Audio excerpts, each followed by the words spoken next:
Speaking of the Air 3, because we need to talk about it, because my drone is a lot of a drone channel. So supposedly 46-minute flight time. I'm guessing that'll be along the same lines as the Mavic 3 of like 30-something minutes, depending on how you fly. The wide angle, which I think is a 24 millimeter as well. And then the 3X telephoto, also a 70 millimeter. So very similar to the Mavic 3 Pro in those two respects. And both of those are the 1 over 1.3 inch sensors. So they're both the 48 megapixel photos. You can do HDR, which would be interesting. So I'm very, very curious to see that. I am excited about the tele lens. The sensor, at least they're giving us D-Log M and HLG. I'm glad they're giving us that and 10-bit, but I'm curious to see if it's 422 10-bit or 420 10-bit. We'll see. Omnidirectional sensing, obstacle avoidance, that is great. That was the one thing that it was rough with the Air 2S, even though it was great. It's just the obstacle avoidance wasn't the greatest. And then the new 04 video transmission. I really don't understand why we need more range. Like 20 kilometers of range is what they're saying with 04. I don't understand, like, you can't see that far. What? It just, yeah, anyway.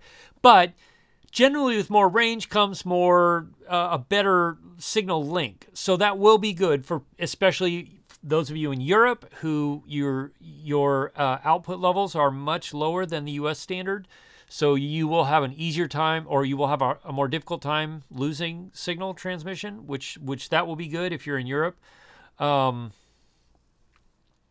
Yeah. So, and then let's see. It's the Air 2S dual 1 over 1.3 CMOS sensor. So it's a dual native ISO, which would be great. So you can do 4K 60 HDR, which the original Air 2 could do as well. The Air 2S couldn't do it, but the Air 2 could do it. So that could be cool. 4K 100 FPS, that's pretty good. It's fairly exciting. I wish it was 120, and maybe they'll get to 120. You never know. And then up to 4K 60. And these are all rumors. Again, DJI doesn't talk to me. They haven't sent me one or anything like that. If they do, cool. But otherwise, I'm going to buy one, and I'll do a review.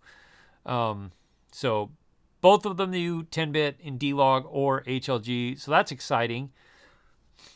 And then the more expansive flight time. I'm really excited about that. The Air 2S was great. I love the image quality coming out of the Air 2S. The biggest issue I had was the flight time. I had to carry enough extra batteries with me to make it not worth it when I got the Mavic 3, that I was like, well, essentially by the time I had all the extra batteries and everything else, it was about the same amount of space I was taking up. So, and then the Mavic 3 is, the image quality out of that thing is phenomenal. I got an email from somebody today that he came to Alaska. His first name is Mike. So Mike, if you're watching, hey, thanks for the email. And he came up with a Mavic Classic instead of an Inspire 2. And he was worried about it, and he said he just didn't regret it at all because the image quality coming out of the Mavic 3 is so great. I'm curious to see how close the Air 3 does to that. It'll be interesting. It's, I hope they give us control over sharpening. That's my biggest pet peeve with the 3X lens on the Mavic 3 is the sharpening.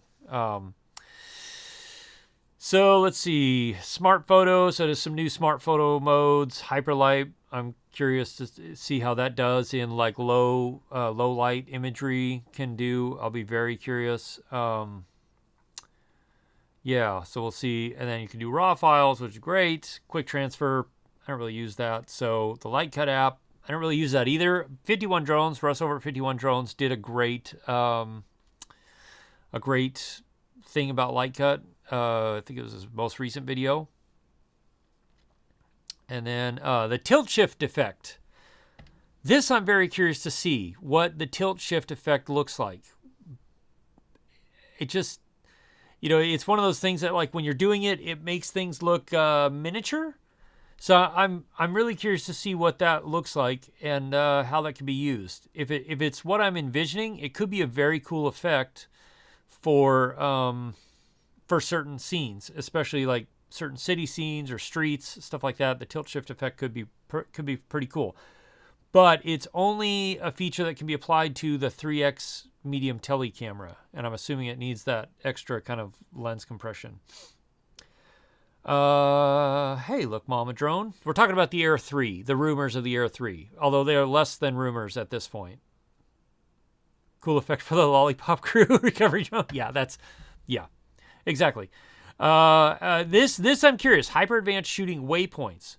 So the waypoint feature now available on the Air series. You can plan flight routes, shooting actions for the Air 3 to achieve difficult camera movements and stunning one takes.